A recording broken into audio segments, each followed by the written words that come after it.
Hi friends, வணக்கம். Welcome to my channel. இன்றைக்கி உருளைக்கிழங்கை வச்சு சூப்பரான ஸ்நாக்ஸ் ரெசிபி எப்படி செய்கிறதுன்னு தான் பார்க்க போகிறோம்.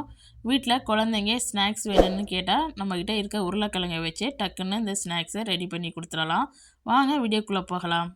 இந்த ஸ்நாக்ஸ் செய்கிறதுக்கு மீடியம் சைஸ் உருளைக்கிழங்குல 4 உருளைக்கிழங்கை தோலை சீவிட்டு எடுத்திருக்கேன். இப்போ உருளைக்கிழங்கை வேக வச்சு எடுத்துக்கலாம். உருளைக்கிழங்கு ஒரு 90% வெந்தால் ஓகே, ரொம்ப வேகணும்னு அவசியம் இல்லை. பாருங்கள், இந்த மாதிரி ஒரு ஃபோர்க் எடுத்து குத்துனீங்கன்னா ஃபோர்க்கு நல்லா உள்ற போகணும். இப்போ இது நல்லா ஆறிடுச்சு. நான் இன்றைக்கி கேரட் துருவலில் வச்சு இந்த மாதிரி சீவி எடுத்துக்கிறேன். பாருங்கள், இந்த அளவுக்கு உருளைக்கிழங்கு வெந்திருக்கணும். நீங்கள் திருவுனா இந்த மாதிரி இருக்கணும். இப்போ இதை ஒரு பவுலில் சேர்த்துடலாம். இப்போ இது கூட நான் 3 டேபிள் ஸ்பூன் அளவுக்கு ரவா சேர்த்துக்கிறேன். மீடியம் சைஸ் வெங்காயத்தில் பாதி வெங்காயத்தை சின்ன சின்னதாக பொடிசாக கட் பண்ணி சேர்த்துருக்கேன். ஒரு பச்சை மிளகாய் கட் பண்ணிவிட்டு சேர்த்துருக்கேன். கொஞ்சமாக கொத்தமல்லி தழை, தேவையான அளவுக்கு உப்பு சேர்த்துக்குங்க. கரம் மசாலா அரை டீஸ்பூன் அளவுக்கு சேர்த்துருக்கேன். 1/4 டீஸ்பூன் அளவுக்கு ஜீரகத்தூள்.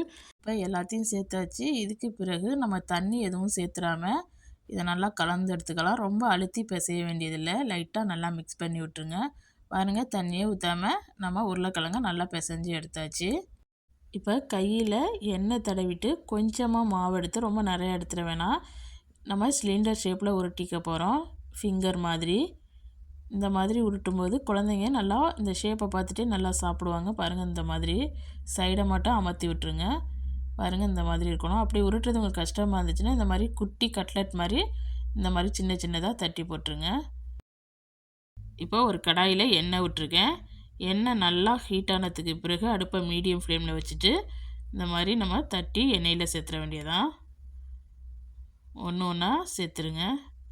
அடுப்பு மீடியம் ஃப்ளேமில் தான் இருக்கணும். லோ ஃப்ளேமில் இருந்துச்சுனாலும் எண்ணெய் குடிக்கும். ஹை ஃப்ளேமில் இருந்துச்சுன்னா சீக்கிரம் கலர் சேஞ்ச் ஆயிரும். இப்போ போட்டு கொஞ்சம் நேரம் கழித்து நீங்கள் 2 பக்கமும் நல்லா பரட்டி பரட்டி கொடுத்து ஈவனாக வேக வச்சு எடுத்துக்கோங்க. போட்ட உடனேயே நீங்கள் கரண்டி போட்டுட்டிங்கன்னா அது உடஞ்சி போயிடும். அதனால் ஒரு பக்கம் வெந்ததுக்கு பிறகு திருப்பி கொடுத்து ஈவனாக வேக வச்சு எடுத்துக்கோங்க. பாருங்கள், முன்னாடியோட இப்போ கொஞ்சம் கலர் சேஞ்ச் ஆகிடுச்சு. இன்னும் கொஞ்சம் நேரம் வெந்துச்சுன்னா ஓகே. கோல்டன் ப்ரௌன் கலர் வரணும், அந்த அளவுக்கு வேக வச்சு எடுத்துக்கலாம்.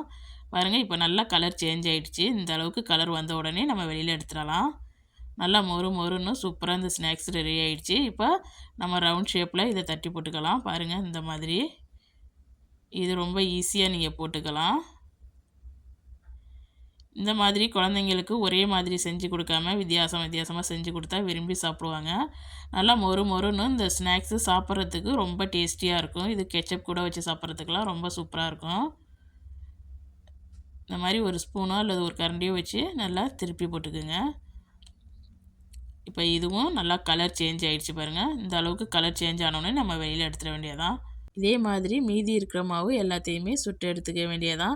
அவ்வளவுதான், நம்மளுடைய ஈவினிங் ஸ்நாக்ஸு உருளைக்கிழங்கை வச்சு சூப்பராக ரெடி பண்ணியாச்சு.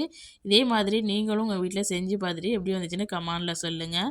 இந்த வீடியோ பிடிச்சிருந்துச்சுன்னா இந்த வீடியோக்கு ஒரு லைக் கொடுங்க. மறக்காமல் என் சேனலை சப்ஸ்கிரைப் பண்ணி வச்சுக்கோங்க. இந்த வீடியோ பார்த்த அனைவருக்கும் நன்றி.